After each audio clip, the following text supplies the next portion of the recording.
bal huwa balik ta ari anu dibohongkeun teh Qur'anun eta Qur'an majidun anu agung, adimun tegasna anu agung. Surat Al-Buruj ayat 20 hiji idrobun an siddati takdibihim. Ieu teh ngajelaskeun idrob tina kacida ngabohongkeunana jalma-jalma kafir kana Al-Qur'an. Padahal mah Al-Qur'an teh adalah anu agung. Al-Qur'an teh anu naon?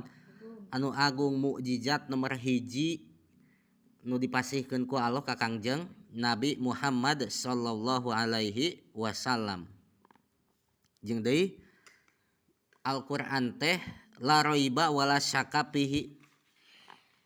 Teu aya karaguan, teu aya kamangmangan dina eusi benerna Al-Qur'an. Tetoteo. Tah, bagi mereka mah yang tidak percaya pada Al-Qur'an malah naon? Malah ngabohongkeun kana Al-Qur'an. Nah, urang mah sebagai umat muslim, umat mukmin harus mempertahankan keimanan